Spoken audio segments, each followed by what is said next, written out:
Hello,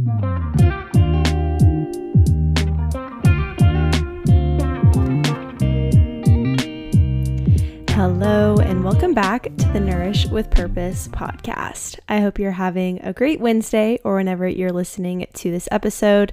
Today, we are talking about that last section of the Core 4 method, which is fiber. But before we get into that, I just want to mention, if you haven't yet, that you would rate and or review the podcast on either Apple Music or Spotify. And if you leave a review, go ahead and screenshot that, send it to me, and you'll get entered into the giveaway for 2024, which I haven't announced yet. Honestly, still brainstorming what that looks like. Once I know, of course, I'll let you know. Maybe that would motivate you a little bit more to leave a review as well. But outside of that, I thought we could catch up a little bit today. I really just want today's episode to be not super long. I know last week I left with like an hour and 6 minutes. I must have just been very passionate about love, and I hope you had a great Valentine's Day. We went out for supper on Tuesday because I lead group exercise classes on Mondays and Wednesdays. So we went out on Tuesday and just had a little date night, got dressed up. It was nice to just not make supper. I love to cook, so usually that's not like something I dread doing, but at the same time, it is nice when you can just go somewhere and you can sit for 45 minutes and wait for them to bring out your food. So that was really nice. Then this weekend, I've been working at, and I mentioned this on last week's, been working at a coffee shop. And so I worked Friday and Saturday, and then Saturday evening, I guess on Friday, we celebrated my brother's birthday. On Saturday, we celebrated my husband's brother's birthday. And then on Sunday, we were finally just at home and cleaned out the chicken coop, cleaned out the horse barn that we have on our property, because I'm going to make one of those stalls kind of like storage for my garden. My dad has made me 4 raised beds, so I'm really, really excited to get those moved onto our property, but they're going to be outside of our horse barn, so I can use that kind of, like I said, as that garden shed, have those raised beds. And then I've been seeing these arches that you can get. It's really just wire that you make into an arch to do like vertical beds or vertical gardening, I think is what they call it. Anyway, so I'm going to try to add some of those in as well, just to make it kind of like a little nook of our property that is just overgrown with flowers and vegetables and herbs. I'm so excited. All of my seeds finally came in the mail from this year. I ordered from Johnny's Seed. Otherwise, I've just been getting some from last year. But on Sunday, I was laying out all of the seed packets that I have. And I think I have maybe 15 different flower varieties, which is a little bit insane of me. I use Notion to track everything. It just helps me stay super organized. And I was tracking, okay, when do I need to start these from seed in my basement? So if you drive by and you're like, there is like a suspicious glow in their basement, we are only growing vegetables and flowers. I can promise you that. But it does look a little suspicious. And so we'll have those glow lights on down there. And I actually need to start planting today. So I'm recording this on Tuesday, the day before it's released. So I'm, after this episode, going downstairs and I'm starting my first round of flowers. So I'll be starting all my eucalyptus varieties. And then, honestly, I'm blanking. It's 4 different types that I'm starting from seed right now. And then March 4 is when I'll start my peppers and my tomatoes and all those different varieties of those 2. And then on March 20th, I believe, is when I'll start my next round of flowers, which is like 8 different varieties that I'm starting from seed. And I know you can direct sow some flowers, but if it said like transplanted or transplanting was recommended, I'm like, well, I might as well. So I have a little area in my basement that I'll start growing all of these things, which is a little overly ambitious. Nate was like, I thought you were scaling back on things this year. I'm like, it's just not in my blood. I just can't. I started, and I've said this, I think, before, but like I start scrolling on like Johnny's seed, and they have all those beautiful flowers, and I go into a daze, like where I'm just like, I need that, I need that, I need that. And then I add it to my cart, and then I did take a couple days to truly think about what I was going to purchase. So there was some thought behind it. I'm also having, and I mentioned this last week, Jamie from Harvest Homestead, I believe, flowers come out to our property and help me just with the setup.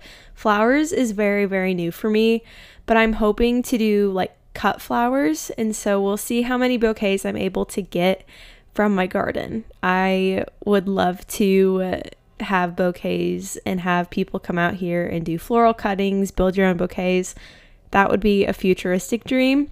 This first year, I'm like, I just need to get things in place, systems in place, so I know what I'm doing. So if I decide to go larger scale next year, I feel like I have a little bit of a better understanding. But I always get super nervous around this time of year because when you start something from seed, it's just so, obviously it wants to grow. It's going to come up, but it's just so nerve-wracking. And I'm like, this is so small scale. I can't imagine having a much larger scale operation.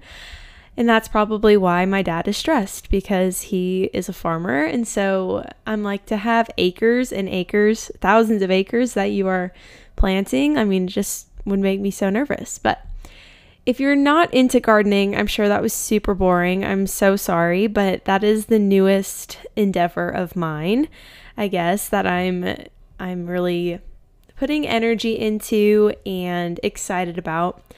Even just being outside this last weekend was so nice. I was, like I said, cleaning out the chicken coop, and there was probably, like, I'm not kidding, 6 inches of dirt and dander and whatever the heck chickens, comes off of them.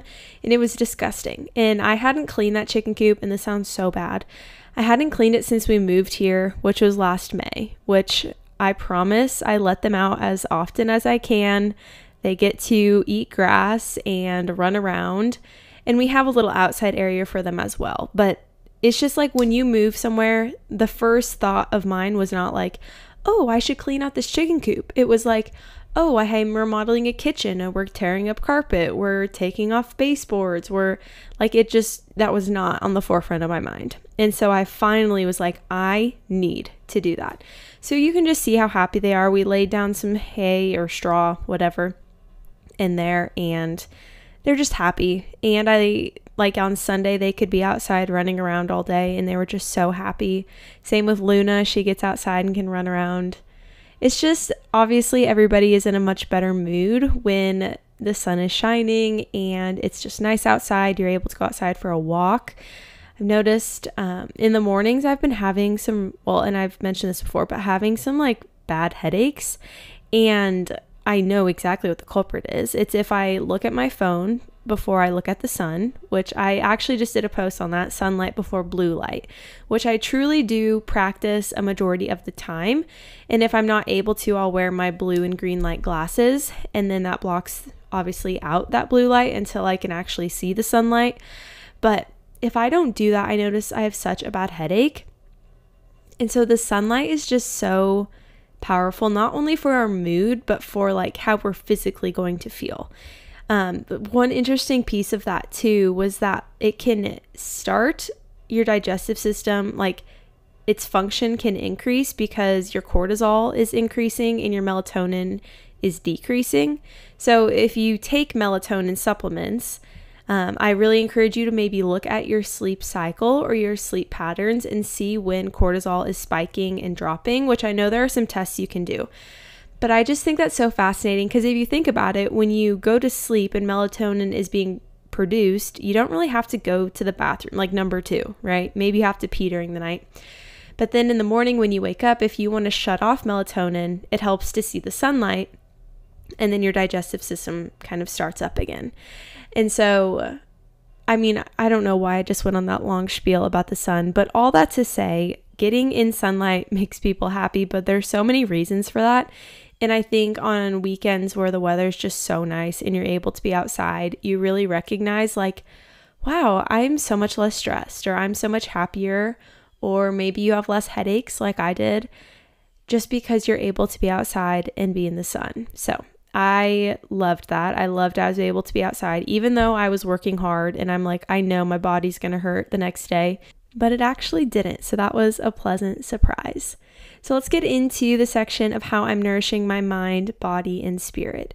So how I'm nourishing my mind, this is actually something I just started today, so take it with a grain of salt, but I changed my alarm on my phone because we've been waking up, Nate and I, to go to the gym in York a few days a week, and I have this awful alarm, and it seriously sets me into a rage, and I just can't stand it. Like, it makes me so upset right away in the morning just by hearing that alarm. And so on our way to the gym today, Nate was driving, and so I'm like, I'm going to change this alarm. So I changed all my alarms to be like a bird and nature sounds, and I'm really excited about it. I feel like it's going to set me up just for a much better day when I can gradually wake up to like birds chirping and waves crashing and rain. It just sounds so much more soothing than hearing like the obnoxious alarm that I've had for years and years. That, or I'll notice I have like a song by Snoop Dogg that'll just turn on for some random alarms, and I'm like, why did I ever pick that song as like my alarm? Both of them just drive me crazy. So I'm like, we're changing that. So I think that's going to do so much for my mindset and even just getting out of bed. I'm just hoping I actually then wake up to that sound, but that'll be really nice. I already feel so good about that change. How I'm nourishing my body is I've been adding creatine into my supplement rotation. And I'm actually somebody who kind of not refused, but I didn't really take any supplements for probably 5 to 6 months. I really took Seed for a while, that Symbiotic Plus, and I love it. But I noticed that I was regular without needing to take a symbiotic because I really think we can get a lot of what we need from our food. And I eat a very diverse diet, a lot of fermented foods, fresh fruits, whole grains, all the things you need to stay regular. So I kind of stopped everything until the start of the new year. I was very stressed. Again, I noticed kind of that stress headache, which obviously is a sign that something is going on in my body that I need to be regulating. So in addition to the lifestyle changes, I always like to say that I'm not just taking a supplement and doing nothing else for myself. I am accompanying all of the supplements with a lifestyle change. But I wanted to talk about me taking creatine and then the other supplements I'm taking, just in case you're like, hey, I want to know more about that. Why are you taking that? Because now I take probably 4 different supplements 2 months ago I took none. And I have a very strategic reason, I guess, for each one that I'm taking. And I think that's really important. If you're looking at starting to take supplements, don't just take them because I take them, but take them because you know, hey, there's something going on in my body. I want to see what I can be taking, maybe to support my body in addition to changes I make with my lifestyle. So with creatine, I really am wanting to build a lot of muscle this year, especially as we think about maybe having kids in the next however many months or years, whatever that looks like for us in that journey. I want to make sure that physically I feel very strong, and creatine is just a really good way to replenish your muscles as they break down when you're building muscle. And creatine is honestly one of the most natural forms of like a muscle building supplement that you can take. It truly is like 100% natural. If you would go to GNC or get any powder that has a flavor or any added sugars or something, it's probably going to contain ingredients that aren't the best. I get one that is solely creatine, and you want to make sure that that is the one ingredient if you're going to get it in its most potent form. So I got mine by the brand Earth Fed Muscle. I know there are so many different brands out there. I'm not saying that's the best one. That's just one that I know is clean and there's no fillers. And so I add that after my workout within about 30 minutes. I want to make sure I get that in. And I've been taking it with Element. So LMNT. It's similar to a liquid IV, but a little bit better quality, and it also contains magnesium. So I think it's 60 milligrams of magnesium in addition to having sodium. The reason that that is so important to me is because I think a big reason for why I was having those headaches is because I was very dehydrated. I'm somebody who will eat a little something like a That's It bar, typically like a fruit, kind of leather, before I go to work out for quick energy, but I don't eat a full-blown meal. So then I have an hour-long workout and then I come home and then it's like, okay, we're pushing the food, we're getting in the supplements. I'm not saying that's good or bad. I know there are so many varying opinions on if you should eat 30 minutes before waking to an hour. I typically say if you have any hormonal or blood sugar imbalance, so like PCOS, or if you have really painful periods, chronic fatigue, then you should be eating within that 30 to hour long window. For me, I know my body tolerates it really well, and so I do wait a little bit longer. I don't fast or anything. There's no reason I'm not eating other than I just don't like to go into a workout with a full stomach. And so then I eat a big breakfast after my workout and I do the supplement. So I add creatine with my LMNT and that just gives me that electrolyte boost that I need. I'll drink a whole one of those while I also take my Daily Stress Plus, which is by Pure Encapsulations. And then I'm adding in now taking beef liver. I take this very off and on. Honestly, I would say ideally I would take it 3 times a week. I know one serving is like 6 of those capsules, which is just a lot. And I think that's very body specific. And I want to point that out too. Like typically if there is a recommended dosage of taking like 3 capsules of the Daily Stress Plus, I'll take 2 because I know my body probably doesn't need as high of an amount as I don't know, you think of more of like the bodybuilder type that might be taking it. Like their body's going to need more. My body probably needs a little bit less. And I never want to overwhelm my system with anything. And of course, having that baseline like blood test would be super helpful, which is actually something I'm scheduling today. As we go to Omaha, there's a clinic there that I really want to go to and get my blood work done and just check my levels of everything, see kind of where I'm sitting with maybe what I need to add more of or what I'm doing well with. That is a great baseline. For me, that's just not something I've had in probably about a year or a year and a half. And so I'm really just taking what I think my body needs. And that's not to say that's the perfect supplement for you, but what I love about the Daily Stress Plus is that it contains chamomile, it has magnesium, and then it contains some ashwagandha, I believe. And those are herbs that are really, really good for stress response support. They're adaptogens, and so your body is they're going to help your body adapt to different stressors. And so I knew those were 2 herbs that I wanted to add in. Of course, I've been talking all about herbs recently, and that's just because they are so powerful and I think they're very underestimated. And so when we think about a supplement, usually you think, okay, yeah, I need magnesium, B12, B6, whatever those are, and iron maybe, all of those that would be in a typical woman's multivitamin, but we kind of discredit the herbs that they could add in. And I'm not a big tea drinker, so it just feels like the right fit for me. But I do really I know and trust that brand Pure Encapsulations. I also, for the most part, trust the brand Earth-Fed Muscle and Ancestral Supplements. So I can link those below in the show notes or the description of today's episode if you want to check them out. There is no affiliation, no kickback I get from recommending them.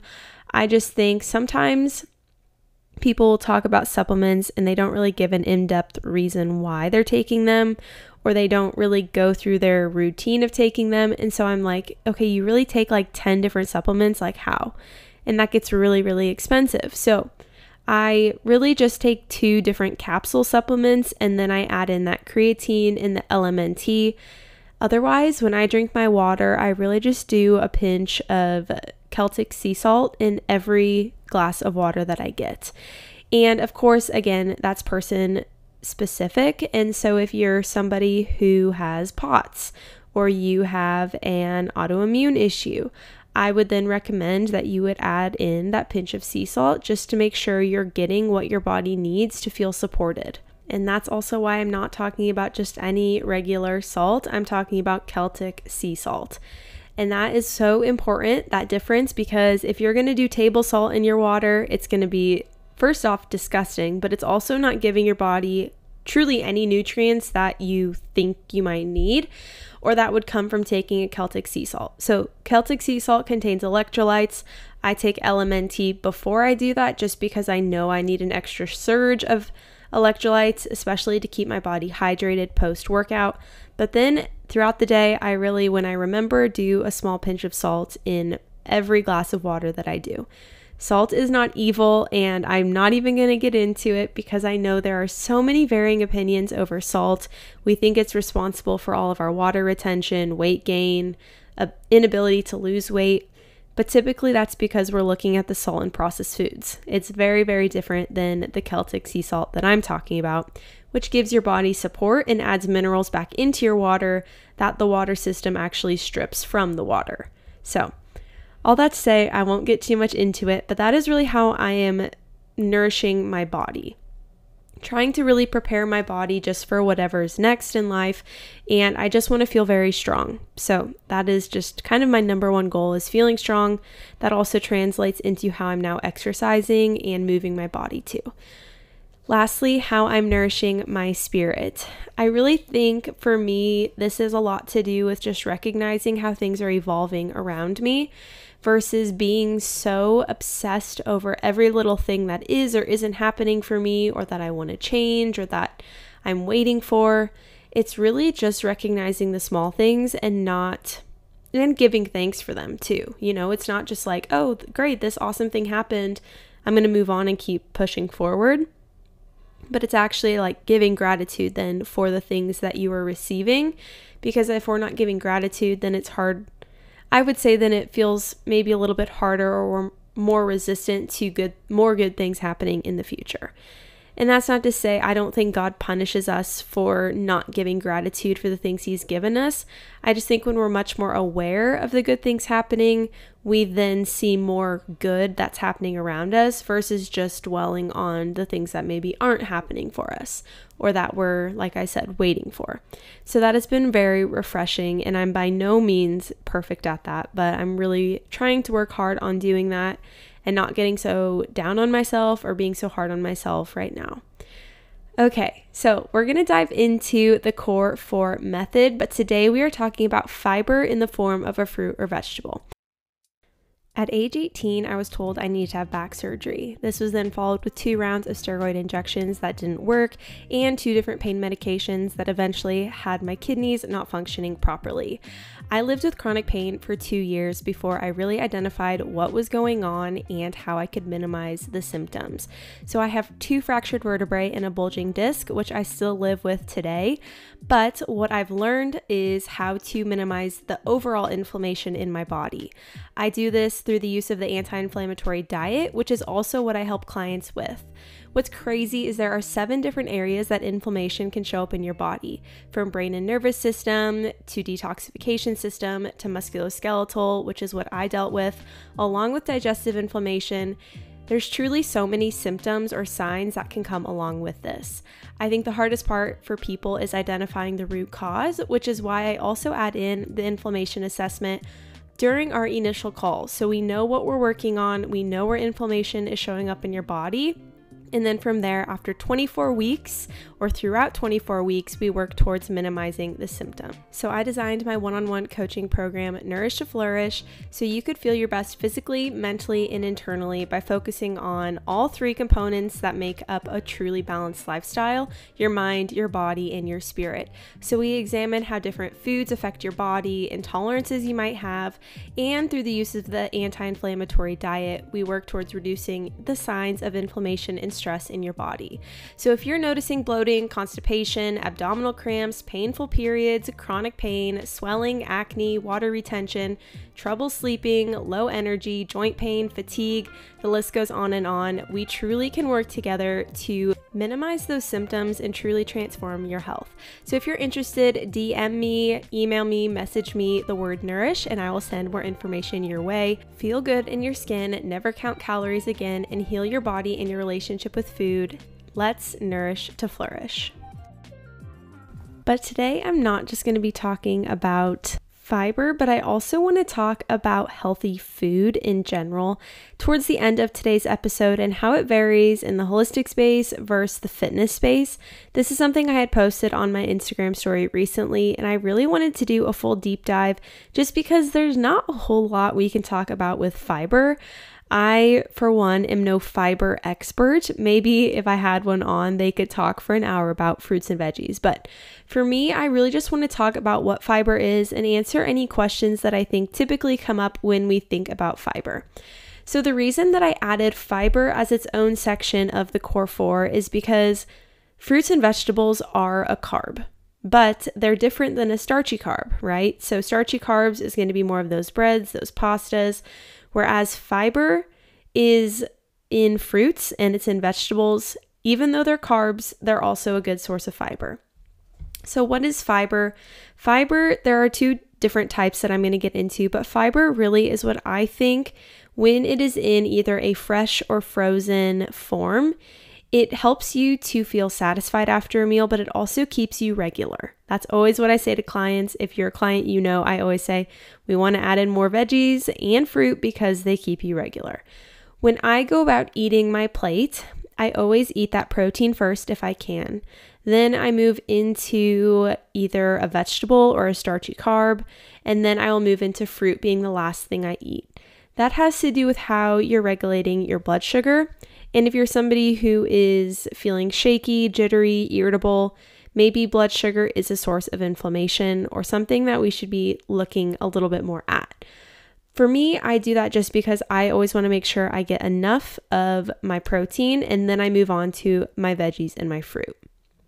I really think that the best forms of fruit and vegetables, I know there's a lot of talk of should I get organic or non-organic.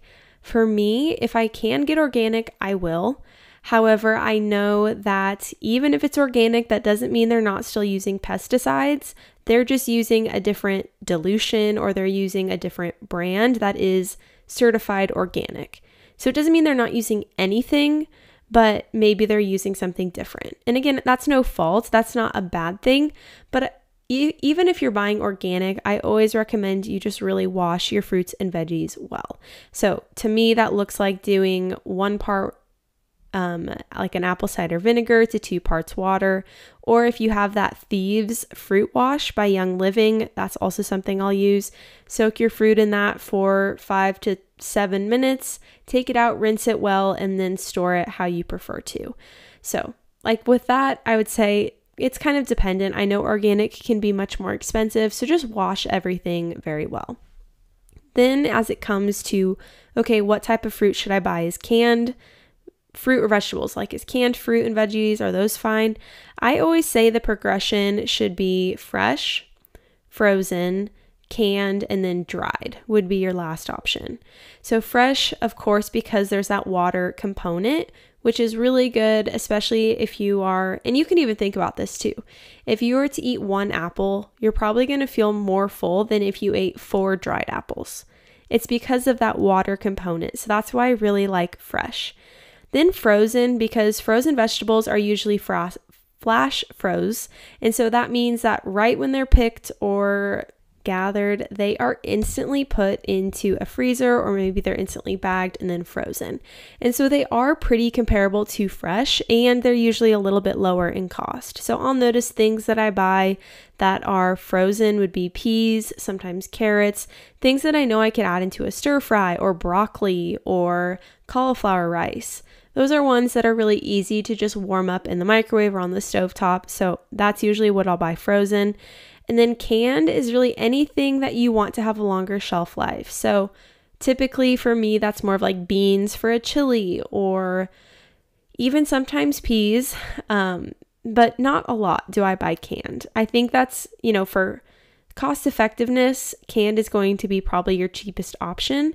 However, you want to also make sure that the freshness, or that it's not being preserved by anything that's a little funky or what I would consider inflammatory. And then lastly, that's when dried fruit comes in. So I get it, if you're out hiking or you're active or you're a tournament or something, you need maybe a quick burst of energy. Especially like for me, before I go to the gym, I bring a That's It bar, which is like 1 apple and maybe like 6 strawberries or something that have been dried and put into a fruit leather. Again, that's not maybe the best option, but it's one that's going to give you quick energy and it's a quick grab and go snack. So that's then where I would say dried would be your final kind of option with that. All are going to be high in fiber. The ones that are fresh, frozen, or canned are going to be higher in water-soluble fiber, which I'm actually going to dive into next. So there are 2 types of fiber that I'm going to talk about today. The first one is going to be soluble, and then the second is insoluble. And if you're like, okay, snooze fest, I don't care, I get it. This isn't super interesting, which is why I'm not talking a lot about it. But I do think it's important that you just have some knowledge about why and what you're eating. So when it comes to soluble fiber, that's going to be what slows down digestion. And it's something that your body takes a little bit longer to absorb the sugar of. So it helps your body absorb the sugar in your foods, but it takes a little bit longer. So this is something that can cause bloating and gas. And how that happens is it retains water while you're digesting it, and then it turns into a gel form, and then it leaves your body. So like you can kind of envision that, like if something's in a gel form, it's probably going to take a little bit longer. So if you notice like I'm eating a lot of fiber, but I'm still constipated, this could be why. Maybe you're doing more of the soluble fiber, which would be oatmeal, nuts, beans, apples, beets, and berries like strawberries, blueberries, blackberries. And this is the type of fiber that is often added to highly processed foods. And so that really makes sense. When we think about how we feel when we eat a very highly processed food diet, it's probably not always the best. Maybe that's when you notice that bloating, that constipation.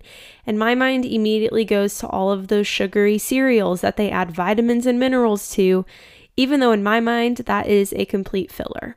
They're filling it with things that your body needs, but at the same time, if you're eating a balanced diet, you shouldn't have to add all of that stuff to your cereal. Or I think of a Fiber One bar. I don't know if you've ever had a bad experience with a Fiber One bar. Maybe this is very niche, but I feel like growing up, they were so good. They tasted just like a candy bar. So I'd grab like 2 of them before school. And Fiber One bars contain a lot of fiber. And so then I felt awful. And I noticed I was bloated, I was gassy, and that's just not what you want. And maybe that's a little TMI, but if you're thinking, oh, yeah, I've definitely had an experience like that. Or maybe it's been with a protein powder that says it has a lot of fiber. The reason that you feel gassy or bloated is because they're filling it with soluble fiber. They're not filling it with insoluble fiber. So I think that's where that clarification kind of needs to happen because although maybe it's not the most interesting thing to talk about or hear, it could make a huge difference in the types of food you should be eating to actually alleviate constipation and bloating. So then when we think about insoluble fiber, this is what hydrates you and it helps move waste through your system. So it can prevent constipation and keep you regular. So how this happens is it adds bulk to your stool, and so then it can pass fairly quickly. And foods that would be rich of insoluble fiber would be whole wheat bread, brown rice, leafy greens, nuts and seeds, like chia seeds are a huge one. Hemp hearts would also be another. Flaxseed would be another. And then the skins of produce. So I know eating the skins of an apple is not always the most appealing, but I'm telling you, that is giving you that insoluble fiber that your body needs to stay regular. So you really want a mix of both.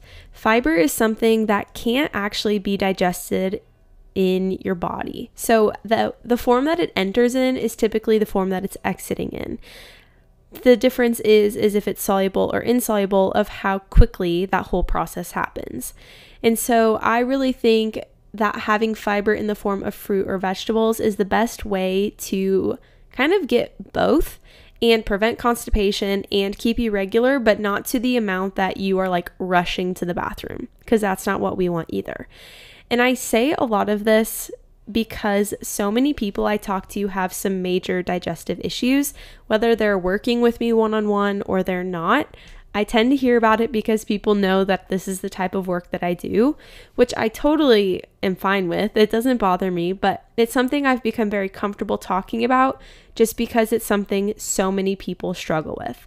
And so, like I said, when it comes to fiber, just make sure you're getting a mix of both. The best way that I think to get that is through fresh or frozen fruit or vegetables.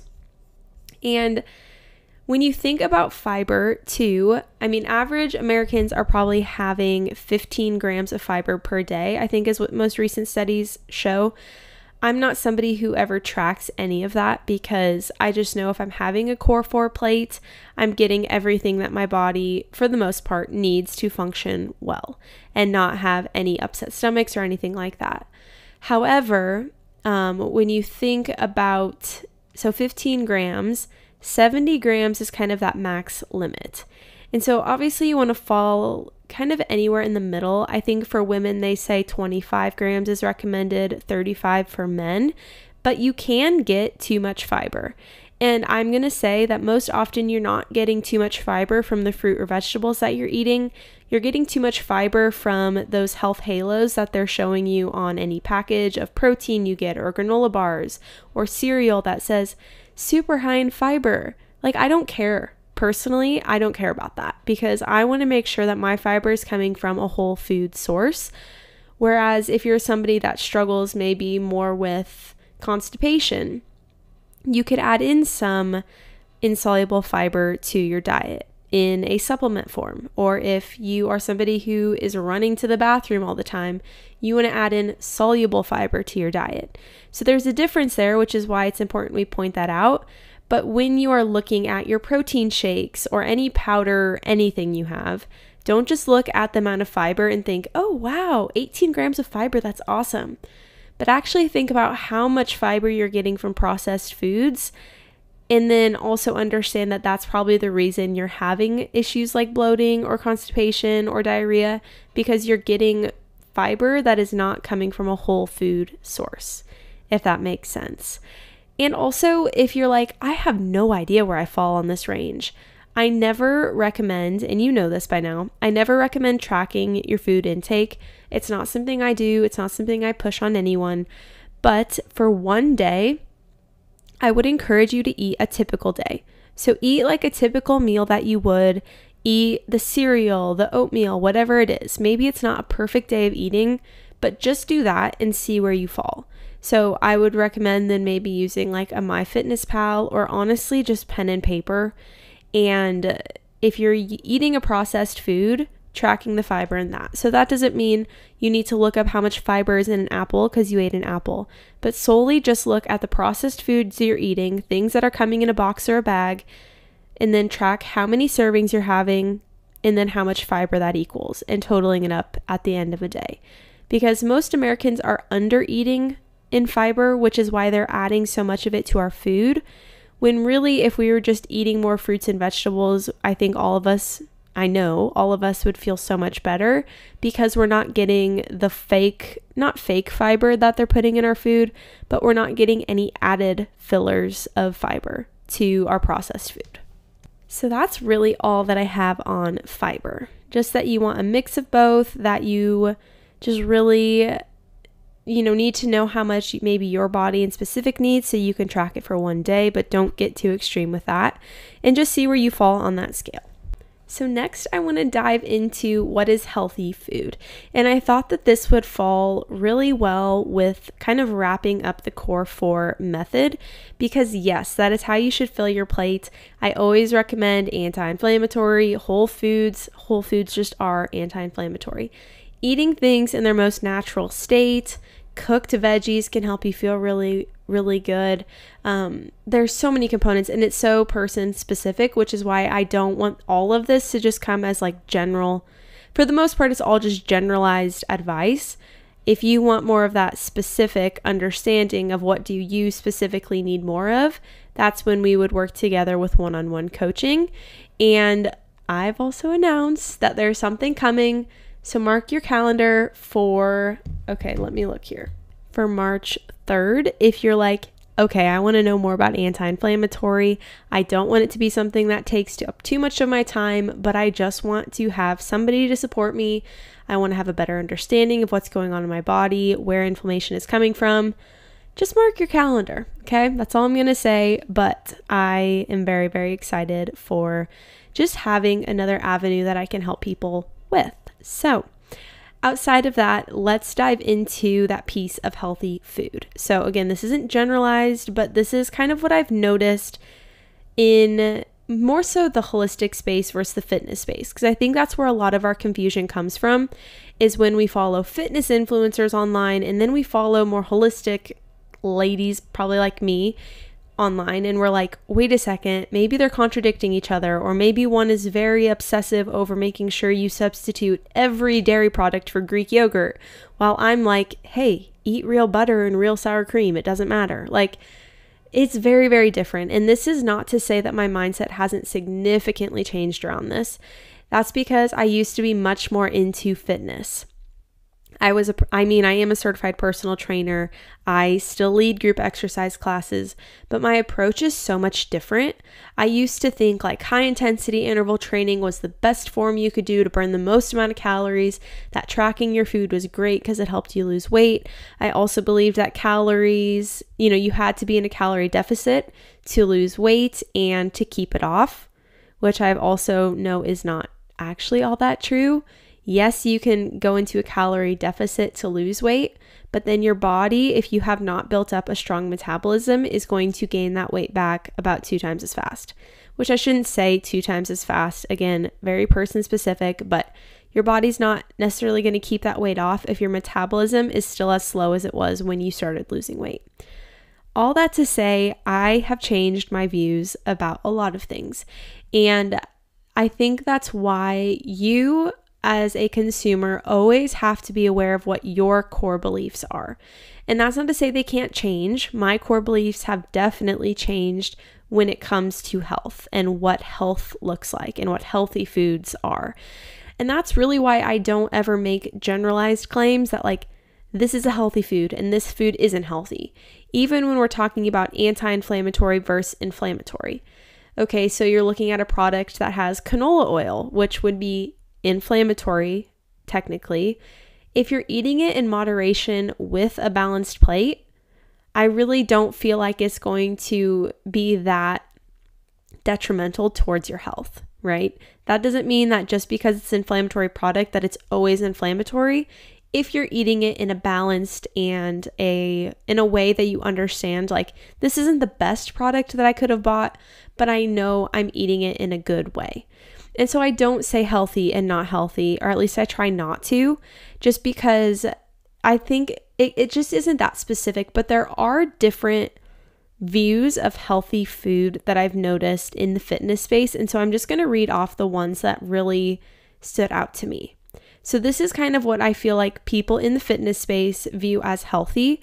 And again, I'm not saying this to be judgmental, and I'm not saying that my opinion is obviously correct, because there's so much more research I could do. And it's not to say I won't learn something else and how I practice that will change, because I really think we do have to change and evolve with the research that comes out. But these are just some habits and things that are so prevalent in the fitness space that I wanted to mention. So a few of the examples. The first one being add protein powder to everything. I really don't think you need to add protein powder to everything. How I view that is you should try to get 90% or more of your protein intake from whole food, meaning from animal sources or beans. And if you're vegetarian or vegan, I know it can be so much harder to get enough protein in. That's where you have to supplement with protein powders sometimes, but I really try to get it all in with whole foods, and then anything that I want to be bonus protein intake. So my goal is usually 100 grams a day.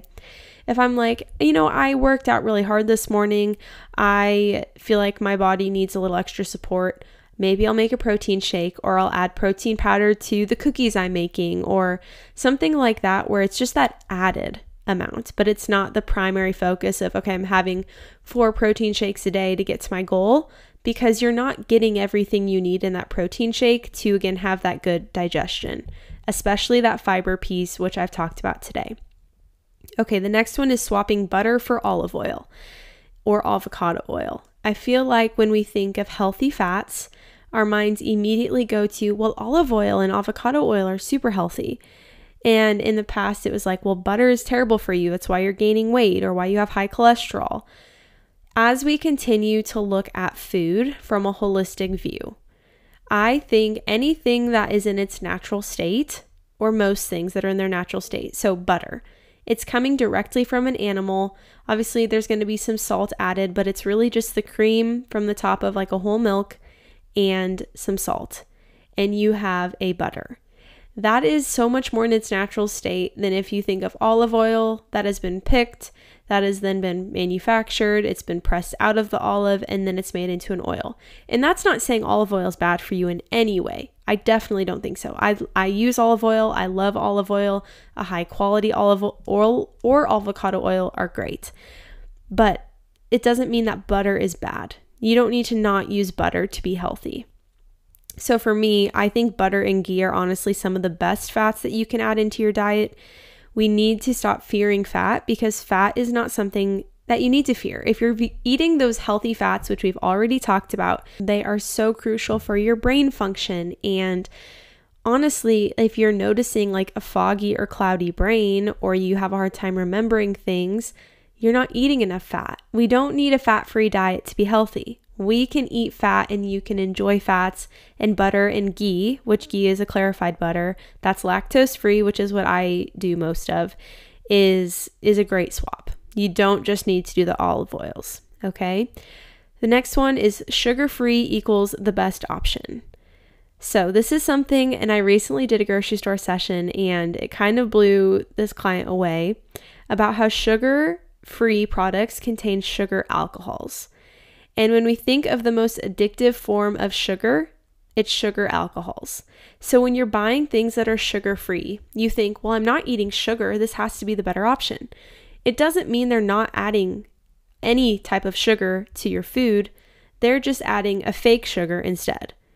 And so I buy real sugar, like full sugar, anything. Like I'm not going to buy and this is an example, like barbecue. Barbecue typically has a lot of sugar, but I know if I look at the ingredients list and the ingredients all look good, I don't care if there are 14 grams of sugar in it. Is that a lot? Yes, but like I tell people, it's not like you're eating a cup of barbecue with your potato or your French fries or whatever. Maybe, I love barbecue and I still don't use that much. So you're using a very small amount, and it's real cane sugar or white sugar. Not saying that white sugar is the most anti-inflammatory, but it's going to be so much better than you choosing a sugar alcohol. Because sugar alcohol is what, when you open the bag, you think, well, it's sugar-free. I'm just going to keep eating and eating because it's not bad for me. Those sugar alcohols are why you keep eating and eating and eating. Okay, I've got a few more here. Energy drinks are essential before a workout. That's kind of that fitness space mentality. And when I had posted this, my brother actually said, no, I do need pre-workout before every workout. I'm like, no, buddy, you don't. What I would recommend is what I talked about before, is those quick forms of energy. So I will do a piece of fruit or a That's It bar or a piece of toast with some raw honey and peanut butter and flaky sea salt on top.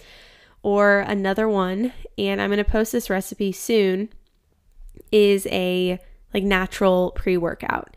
And so you get obviously a sneak peek. If you're on the podcast, it's because I truly love you dearly and there's not too much to hide. Obviously, if you wanted to find a natural pre-workout, you could just search up a recipe.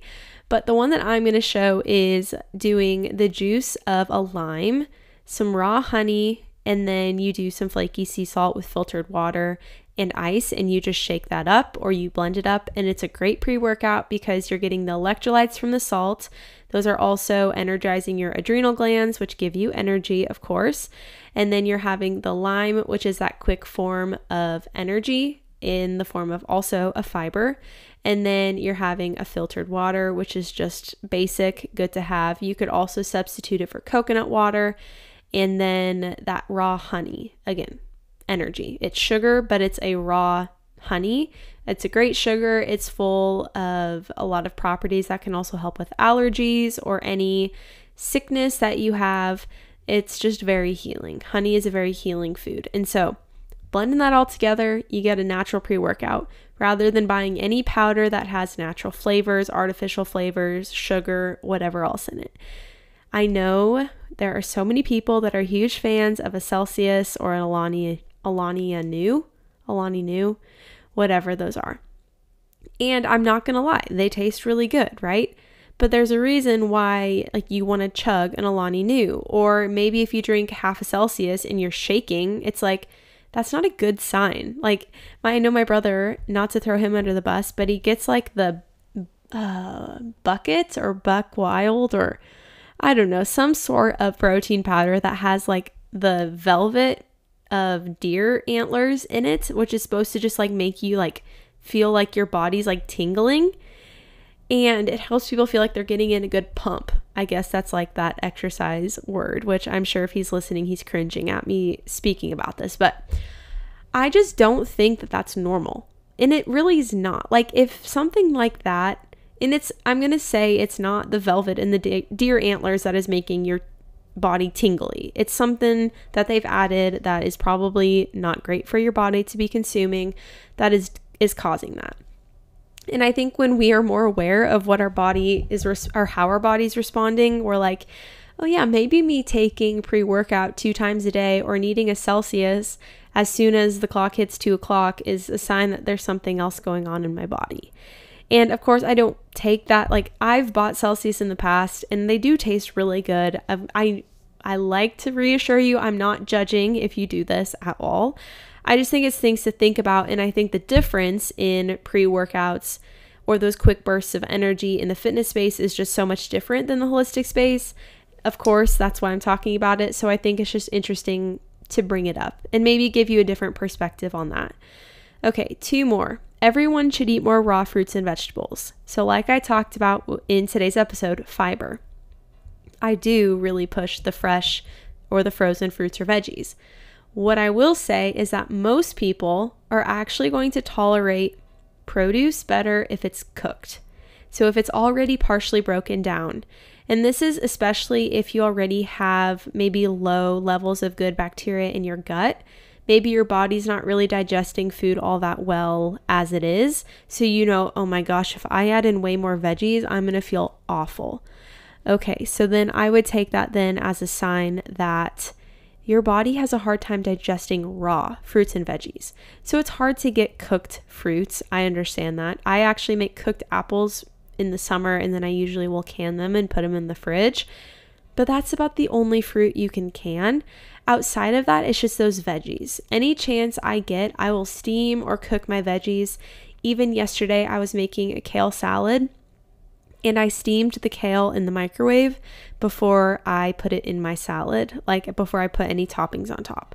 So it's like a cooked salad, which sounds kind of funny, but I know that like with those leafy greens, a lot of my clients have had issues digesting them, especially if you don't have a gallbladder or you have just digestive issues anyway. Cooking those veggies is going to help soothe your system rather than overwhelm it. So it's not just a generalized, everybody should have more raw fruits and veggies, because if you have digestive issues and you're snacking on a bag of carrots, you're probably going to feel kind of miserable and be really, really gassy. Whereas if you just cooked them down, you'd probably feel a lot better. Lastly, in the fitness space, that skim or almond milk is the best option, especially for cutting, which cutting is where you are lifting really heavy. Maybe you're eating more food, but you're eating a lot of protein. And then when you cut, you drop back on how many calories you're eating and you usually like deload, or maybe you're still lifting the same amount. It's not that you're undernourishing your body, you're just not eating as much as you previously were, is kind of how I would explain a cut. And so I would say, and this is where my biggest mindset change has happened, is that skim and almond milk are lower in calories. Yes, 100%. That's so true. So for cutting, yeah, maybe that makes sense. But if you're thinking about those healthy fats that most of us are deficient in, not getting enough of, and fearing, You are not getting the healthy fats in your milk that would come with a whole milk or a raw milk or even an oat milk or a cashew milk. If I am doing an alternative milk, I will do a cashew milk if that's an option, which I make that at home. That's the only alternative milk I will make because cashews are really high in healthy fats. But I actually have made the switch to using Fairlife milk or raw milk when that's available, which I just got on somebody's list to be getting some raw milk. So I'm very, very excited about that. So that'll be in the coming weeks is when I'll finally get raw milk. But I've had raw milk lattes before. My body actually tolerates it fairly well. But with Fairlife milk, it is lactose free. And so, I'm lactose intolerant, and I'm gradually adding in forms of whole food, like proteins. So that means I'm adding in more dairy, and I'm trying to do it in a way that's not going to overwhelm my system by eating too much, because I don't want to kind of go back into that phase where my face was breaking out and I felt uncomfortable. I had digestive stress, all of those things when I was eating dairy. So those are the changes I've made though. I actually, and I'm speaking from fear of food, because when I was really cutting calories, I was terrified of having whole milk. I'm like, I can't have whole milk because that's really high in calories. I'm going to gain so much weight if I don't do just my, sugar-free almond milk, which is like 25 calories in a cup or something, versus this whole milk is 150 calories in a cup. And I even have to prevent myself from buying the fat-free version of Fairlife milk, the lightest blue container, because I'm like, well, it's fat-free. It's only 75 calories in a cup and same amount of protein. So why wouldn't I? It's not like I say this and just, I've completely healed my relationship with food. Buying real milk and using real milk is easy for me, because it's not. It's definitely not. But when I think about how my body is deficient in the healthy fats that it needs, I want to consume more fat. And it actually builds up that metabolism to where you don't have to go into a calorie deficit just to stay at the weight you are. You don't always have to be in a cycle of dieting just to be the size you want to be, right? Because my metabolism has responded over time in a way that allows my body to not gain weight when I'm eating more calories. And I don't weigh myself. I don't track that. But I think the number one concern that people come to me with is weight loss. I want to lose weight. I will say it forever and ever. I am not a weight loss coach. If you are wanting to lose weight in a healthy way, in a long-term way, and build up your metabolism before you lose weight, then I've got the program for you. If you want to lose 20 pounds in the next month, I'm not it. That's not me. And that's because I've noticed time and time again, clients will get to even month 4 of working with me and they're like, I just haven't seen a lot of weight loss. But then they're start actually looking at how their clothes feel, or they start looking at their body composition and they're like, wait a second, my body's changing, the scale just isn't changing. And so I think that's where we have to be so self-aware of how your body maybe is changing for the better, even if the number on the scale isn't changing, because fats are so important. And I think that's why I've found holistic health to be so much more healing than the fitness space, because I think a lot of personal trainers, they truly, this is generalized, I don't want to offend anybody, but they don't really have a lot of nutrition education all the time. And I say that because I have my bachelor's of science degree in health and fitness studies. I'm a certified holistic health coach. I'm a certified personal trainer. I'm taking an herbalism class. I have been consistently learning about food and supplementation and herbs for the last 4 years, because that is my thing, right? A personal trainer, their thing is exercise. Yes, food and exercise go hand in hand, but I've just noticed from even working in a hospital setting with a personal trainer, his expertise, I guess is what he would say, was very, very outdated. And so that's just the thing, is it depends on where you are. It depends on who you're listening to. My exercise knowledge, I wouldn't take 100% of what I say, because that's not my entire life. That is not everything that I study, I dive into. Do I know, looking at you, what is correct form? Absolutely. Do I know what we can do to prevent an injury? Yep. But what I don't know is how you can bulk and cut and do all of this like maneuvering with your weight when it comes to exercise. That's not my thing.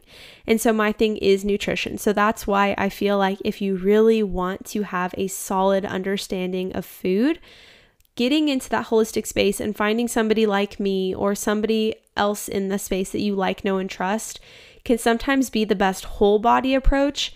And then adding exercise in on top of that is kind of a good natural progression. And again, that mindset change has definitely happened in more recent years because I haven't always thought that way. I always thought, get your exercise down and then eat whatever you want because you're not going to gain weight because you're burning calories. And it is so far from the truth. And there's so much more to learn about nourishing your body before you actually exercise that I think we often neglect. So that's just my 2 cents. I said I'd make this episode short, and here we are at an hour. I just can't stop talking sometimes, and I think hopefully that shows you how passionate I am about this. And again, it's not a place of judgment, just a place of wanting to help you not suffer through the things I've had to go through. And I also just, of course, want you to feel supported too. All right, so let's go ahead and close today's episode in prayer. As always, I do post a prayer request box on my Instagram page on Mondays for you to enter in your prayer requests. But if you are interested in submitting it during the week, you can also look in the description of today's episode, and there's actually an area for you to submit a prayer request. And I get that email, it gets sent right to me, and then from there you can send it at any point in the week, maybe when something comes to mind. So, dear Lord, just thank you so much for today. Thank you for the opportunity to talk and build connections. I just ask that with this podcast that you just give it to the people that need to hear it, that they feel inspired and encouraged along the way always, not stressed or overwhelmed. And I just ask that when they need support, when they need help, that they have somebody around them that they like, know, and trust to just lead them along the way, and that they also put their trust in you to guide them and to tell them and encourage them even when things feel really, really hard. Lord, I just ask that you'd be with Elle, and especially for her desire for women that have PCOS to have you be with them and guide them and hold them in your arms through every symptom that they're experiencing. That is something that can come on so quickly as a diagnosis, and it's so hard to understand and know what your body needs. So I just ask for your healing and your support physically and mentally to them. I also pray that you'll be with Elle and that her baby starts to take a bottle before she goes back to work. And for all those moms out there that are working and having children, that they feel so supported and that they feel that they can trust the people watching their kids when they're at work, and that they're able to invest time in themselves away from their kids, but also truly cherish every moment they have with them. I also pray that you'll be with Em and her mom in the healing of her inner and unhealed wounds, that she is able to come to you and feel at peace with the things that she might be struggling with right now, and that she feels like you are that safe comfort for her, that safe space for her to just sit with and talk to openly and pray to daily and throughout the day and as she needs to. I also pray that you'd be with B and that you would just help her as she's healing. And I know we've prayed over her throughout the last few weeks, and I just ask for continued healing, and not just with her body, but with her mind and her mindset around food and her physical body, and that she's able to just make it through this time that I know has to just have felt so heavy. And I just ask she's able to make it to the treatment center this next Monday. Lastly, I pray that you be with us and her grandma who is battling MS. Just ask for strength and healing over her and all of those struggling with a condition or disease or symptoms that is really affecting and impacting their way of life. In Jesus' name we pray, amen. All right, so if you're interested in following along with my life outside of the podcast, you can find me at Nourish with Bailey on Instagram or YouTube. You can also always message me with my email that is linked below in the show notes. I am no longer on TikTok, so you won't find anything from me on there, at least for a while, but I hope you connect with me in another way. Or if you're interested in one-on-one coaching, there is also going to be that link below to apply. So with that, I will talk to you again next Wednesday. Bye.